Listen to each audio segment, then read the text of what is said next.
Welcome to our YouTube channel.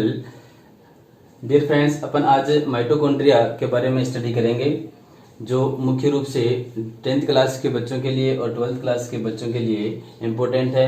NCERT लागू हो रहा है तो जो आरबीएससी है उसके लिए भी इम्पोर्टेंट है, ध्यान रखेंगे। माइटोकॉन्ड्रिया के बारे में अपन जो मुख्य रूप से, अब बहुत सारी बातें हैं वो छोटे क्लासों तक आपने पढ़ी हुई हैं, लेकिन माइटोकॉन्ड्रिया के बारे में ध्यान रखेंगे।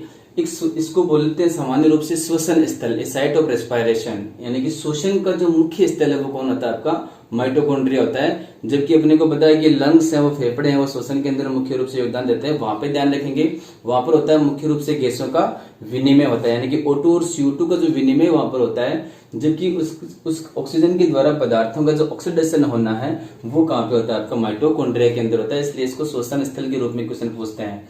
क्वेश्चन पूछते हैं कि श्वसन स्थल के बारे में नामांकित चित्र बनाइए, तो वहां पे आपको माइटोकॉन्ड्रिया के बारे में बनाना होता है। अगर श्वसन तंत्र के बारे में पूछें तो आपको रेस्पिरेशन सिस्टम है या श्वसन तंत्र, उसके बारे में बनाना होता है। तो ध्यान रखेंगे, इस साइट ऑफ रेस्पिरेशन आपका जो श्वसन स्थल है वो माइटोकॉन्ड्रिया को मुख्य रूप से जाना जाता है। अब अपन बात करें कि माइटोकॉन्ड्रिया है वो मुख्य रूप से दो मुख्य शब्दों से मिलकर बनी हुई होती है। एक तो आपका कौन सा? माइटो, जिसका मतलब होता है थ्रेड या धागा, और दूसरा होता है शब्द कौन सा? आपका कॉन्ड्रियन, जिसका मतलब होता है ग्रेन्यूल या कणिका। तो इसे सूत्र कणिका है वो बोला जाता है। दूसरी बात करें अपन कि माइटोकॉन्ड्रिया को अलग अलग जगह पे अलग अलग तरीके जाने, जैसे तो कॉन्ड्रियोसोम हो गया है, और सार्कोसोम जो अपन ने पेशी कोशिका बढ़ी है पहले ही, तो सार्कोसोम जो पेशियों के अंदर मिलने वाले जो माइटोकॉन्ड्रिया उन्हें सामान्यतः सार्कोसोम कहा जाता है। उसके बाद में माइक्रोसोम इसको बोला जाता है, और पैराबासल बॉडी के नाम से भी इसको जाना जाता है। पहले की अपन बात करें तो माइटोकॉन्ड्रिया है, ये शब्द है एक तरीके से बहुवचन शब्द है, जबकि अगर इसको एक वचन के रूप में अपन माने तो उसे माइटोकॉन्ड्रियन कहेंगे, ध्यान रखेंगे।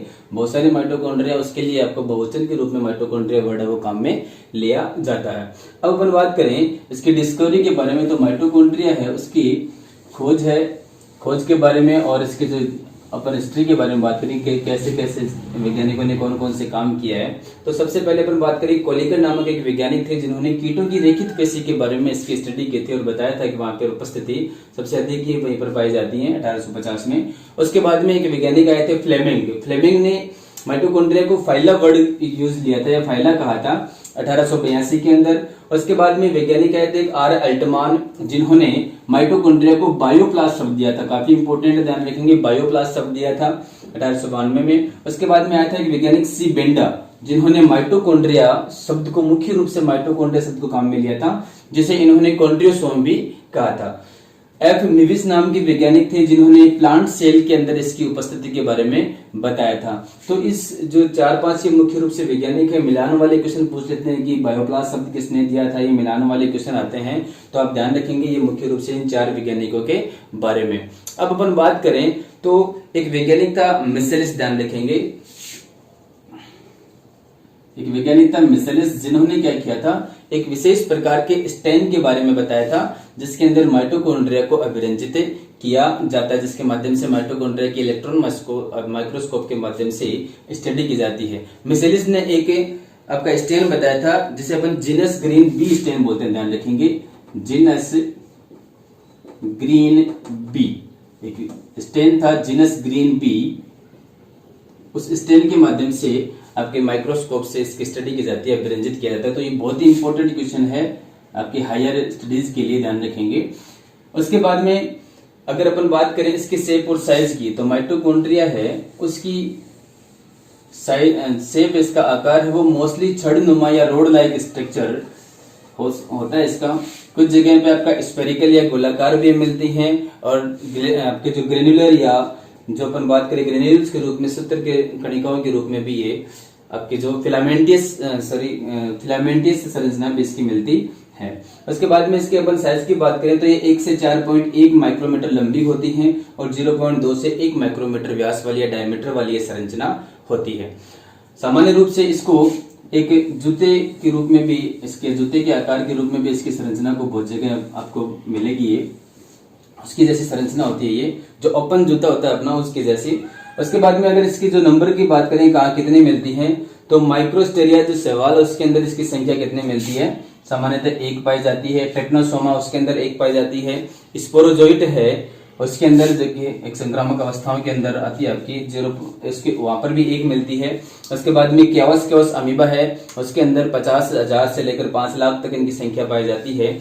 स्पर्म सेल है, उसके अंदर ये 20 से 24 मिलती हैं, और ये मुख्य रूप से इनकी जो क्वांटिटी है कि कितने मिलती है। अपन मुख्य रूप से बात करें कि माइटोकॉन्ड्रिया है वो हाईली जो मेटाबॉलिक रेट वाले सेल्स होते हैं, जहाँ पे उपापचयी क्रियाएं वो अधिक होनी है, वहां पर इनकी संख्या अधिक पाई जाती है, क्योंकि वहां पे ऊर्जा की अधिक आवश्यकता होती है, ऑक्सीडेशन अधिक होना है, तो वहां पर माइटोकॉन्ड्रिया अधिक उपापचयी रूप से सक्रिय कोशिकाओं में इनकी संख्या अधिक पाई जाती है। अपन बात करें तो इसके संगठन की केमिकल कंपोजिशन इसका कैसा हो, तो केमिकल कंपोजिशन के अंदर प्रोटीन है वो लगभग 65-70%, फॉस्फोलिपिड्स है वो लगभग 25%, आरएनए है वो भी 0.5%, डीएनए है मुख्य रूप से इसके अंदर पाया जाता है। ये तो बात हुई अपने इसकी जो संरचना इसकी जो नंबर है, शेप है, साइज है और इंट्रोडक्शन के बारे में कि कैसी होती है। एक क्वेश्चन एक जो मोस्टली अपन पढ़ते आए हैं कि माइटोकॉन्ड्रिया को कोशिका का शक्ति ग्रह कहा जाता है, क्योंकि ये एटीपी के रूप में ऊर्जा का निर्माण या ऊर्जा की जो मुद्रा है उसका निर्माण करता है। अब अपन बात करें इसकी संरचना के बारे में, स्ट्रक्चर के बारे में। संरचनात्मक रूप से अपन देखें तो माइटोकॉन्ड्रिया एक दोहरी झिल्ली युक्त कोशिकांग है। किस प्रकार का कोशिकांग है ध्यान रखेंगे, दोहरी झिल्ली युक्त कोशिकांग है, ध्यान रखेंगे, बहुत इंपॉर्टेंट है कि बहुत सारे क्वेश्चन पूछे कि दोहरी झिल्ली युक्त कोशिकांग किस प्रकार का कोशिकांग है, तो दोहरी झिल्ली युक्त यानी कि डबल मेम्ब्रेनस मिलती है। हरितलवक है वो भी एक तरीके से डबल मेम्ब्रेनस स्ट्रक्चर है, तो न्यूक्लियस के अंदर का वो भी एक डबल मेम्ब्रेनस है। तो कोशिकांग वो अलग अलग कुछ झिल्ली वाले होते हैं, कुछ आपके एकल मेम्ब्रेन वाले या एकल झिल्ली वाले और कुछ दोहरी झिल्ली वाले होते हैं, ध्यान रखेंगे। कुछ कोशिकांग है जिसपे झिल्लियां मिलती नहीं है, तो ध्यान रखेंगे माइटोकॉन्ड्रिया है उस पे 2 झिल्लियां मुख्य रूप से मिलती हैं। एक तो सबसे बाहरी मिलेगी जिसको अपन बोलेंगे बाह्य झिल्ली या आउटर मेम्ब्रेन। बाह्य झिल्ली या कौन सी हो गई, आउटर मेम्ब्रेन। उसके बाद में इसके अंदर की तरफ झिल्ली हो गई है वो कौन सी हो गई है, इनर झिल्ली, आंतरिक झिल्ली या कौन सी हो गई है, इंटरनल या इनर मेम्ब्रेन हो गई है। तो ध्यान रखेंगे 2 झिल्लियां हो गई हैं। बाह्य झिल्ली है वो तो इसकी मिलती है सपाट यानी कि पूरी एकल रूप से मिलती है, और इसकी जो इंटरनल मेम्ब्रेन है, आपकी जो इनर मेम्ब्रेन है, आंतरिक झिल्ली है, उसके अंदर अंगुली रूपा ऐसे प्रवर्ध है, अंगुली रूपी प्रवर्ध है वो इसके अंदर पाए जाते हैं। तो काफी इंपॉर्टेंट है स्ट्रक्चरल रूप से अपन देखें तो माइटोकॉन्ड्रिया की संरचना के अंदर। अब अपन बात करें कि ये जो आउटर मेम्ब्रेन और इनर मेम्ब्रेन है इनके मध्य एक स्थल मिलता है आपका जिसको अपन बोलते हैं पेरी माइटोकॉन्ड्रियल स्पेस। ध्यान रखेंगे कौन सा स्पेस बोलेंगे, पेरी माइटोकॉन्ड्रियल स्पेस या स्थल बोलेंगे अपन। पेरी माइटोकॉन्ड्रियल स्पेस आपको किसके अंदर मिलेगा, आउटर मेम्ब्रेन और इनर मेम्ब्रेन है वहां पे जो मिलता है, यानी कि आउटर मेम्ब्रेन उसके बाद में इनर मेम्ब्रेन, इन दोनों के मध्य स्थल हो गया वो कौन सा हो गया आपका, पेरी माइटोकॉन्ड्रियल स्पेस।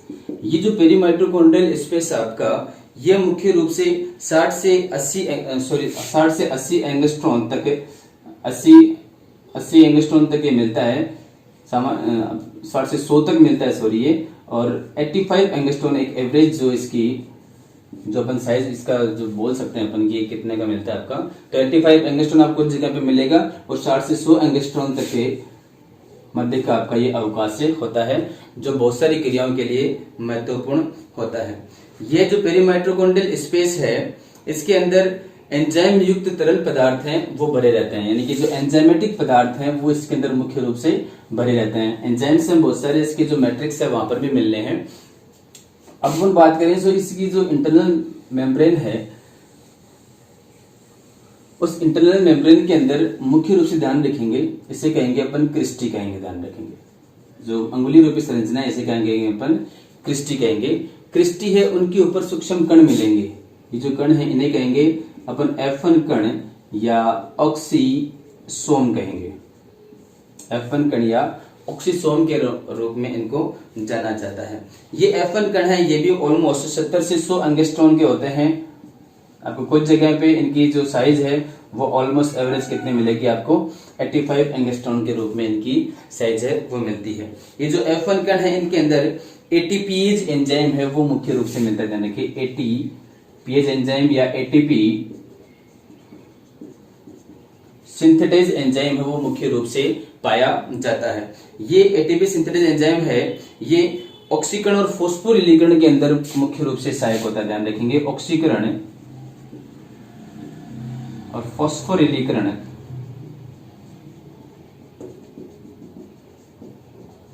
की प्रक्रियाओं में यह सहायक होता है। ये F1 कण है आपका, इस F1 की कण की थी मोसेन नामक की, यानी कि एफ मोसेन थे, एक वैज्ञानिक थे एफ मोसेन,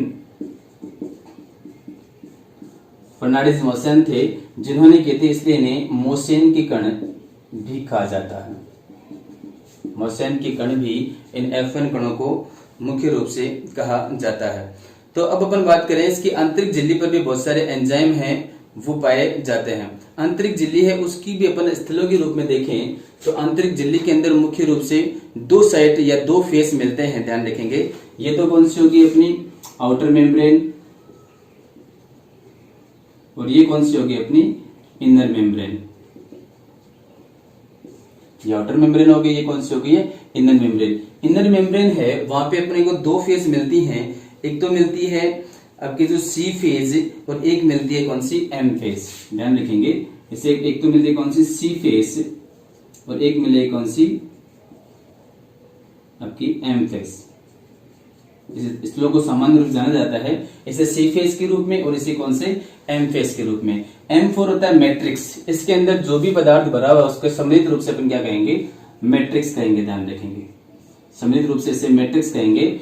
और जो बाहर की तरफ इनर मेम्ब्रेन है, वो जो आउटर मेम्ब्रेन के चैम्बर की तरफ है, वहां पर ये मुख्य रूप से साइटोसोल, ये जो सी वर्ड लिया गया वो किसके रूप में लिया गया आपका साइटोसोल से लिया गया है। साइटोसोल से ये वर्ड लिया गया है। तो साइटोसोल फेज हो गई है और कौन सी हो गई है इनर फेज हो गई है। यहाँ पे इसको एक तो इधर वाली फेज और एक यानी कि एक तो पाए आपका जो कभी कभी क्वेश्चन पूछ लेते हैं इसका आपका कि इनर मेम्ब्रेन है उसका जो पेरी माइटोकॉन्ड्रियल स्तर की तरफ जो फेस है उसको क्या किस नाम से जानता है, तो सी फेज यानी कि साइटोसोल फेस हो गई है। और जो मैट्रिक्स की तरफ है वो कौन सी फेस हो गई आपकी एम फेस हो गई है। तो ये भी इसका एक काफी इंपॉर्टेंट क्वेश्चन है। अब अपन बात करें तो ये जो दोहरी झिल्ली कोशिकांग है इसके अंदर एक विशेष प्रकार का जो कुछ कोशिकांग है जिनके अंदर डीएनए मिलता है, जैसे आपका जो हरित लवक का उसके अंदर ही मिलता है। यहाँ पर एक सर्कुलर डीएनए मिलेगा। ध्यान रखेंगे, एक विशेष प्रकार का वर्तुल डीएनए इसके अंदर पाया जाता है। आपका राइबोसोम इसके अंदर पाए जाते हैं, राइबोसोम पाया जाता है। इसके अंदर कुछ आरएनए भी पाए जाते हैं। ध्यान रखेंगे, आरएनए इसके अंदर मुख्य रूप से पाया जाता है। राइबोसोम ये एक तरीके से राइबोसोमल आरएनए हो गया, राइबोसोम के इस चीज से ये बनता है। तो ये मुख्य रूप से इसके अंदर पाए जाते हैं। मैट्रिक्स में ध्यान रखेंगे, इसका जो मैट्रिक्स है पूरा मैट्रिक्स है, इस मैट्रिक्स के अंदर क्रिप्स चक्कर के अंदर जितने भी एंजाइम इन्वॉल्व होते हैं वो लवण इसके अंदर पाए जाते हैं, डीएनए पाया जाता है, आरएनए राइबोसोम है वो ये मुख्य रूप से मिलते हैं।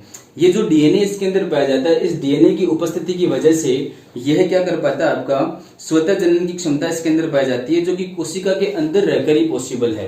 यानी कि माइटोकॉन्ड्रिया है वो कोशिका के अंदर रहकर ही स्वतः जनन की क्षमता रखता है। इसी वजह से इसको अर्ध स्वायत्तशासी अंग के रूप में भी जाना जाता है। ध्यान रखेंगे, सेमी ऑटोनोमस ऑर्गन जाना जाता है अगर, या अर्ध स्वायत्तशासी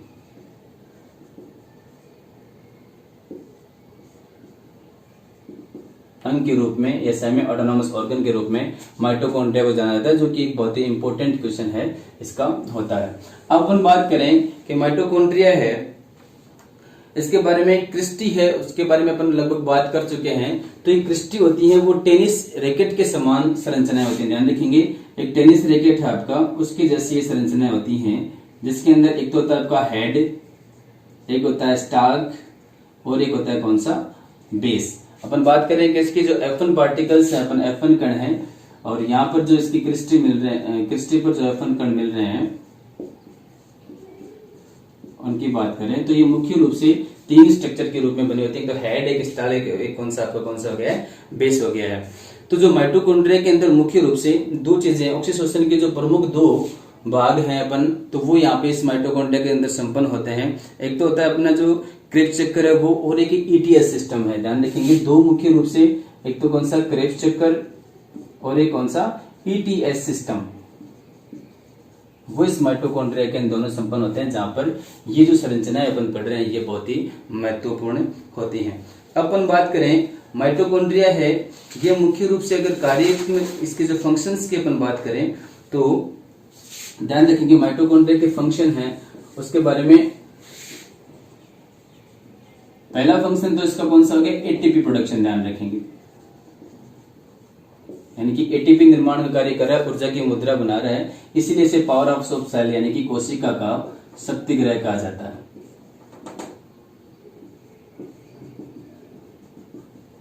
कोशिका का शक्तिग्रह इस माइटोकॉन्ड्रिया को कहा जाता है। दूसरा अपन बात करें तो ये जो स्पर्म है, अपने ध्यान रखेंगे स्पर्म है, स्पर्म के अंदर अपन स्पर्म की जो टिपिकल संरचना पढ़ते हैं अपन, तो उस स्पर्म का जो मुख्य एक्सिस है या मेजर एक्सिस है, स्पर्म का मुख्य अक्षीय तंतु है, वहां पे चारों स्पाइरल रूप से माइटोकॉन्ड्रिया है वो इसके अंदर पाई जाती है, जो कि शुक्राणु को गति प्रदान करने के लिए ऊर्जा देती हैं। तो ये जो शुक्राणु का जो मेजर एक्सिस होता है वहां पे ये पाई जाती है, तो शुक्राणु निर्माण के अंदर भी ये इनका मुख्य योगदान होता है। अब बात करें तो एक विशेष प्रकार से जो प्रकाश शोषण की जो क्रिया होती है, प्रकाश शोषण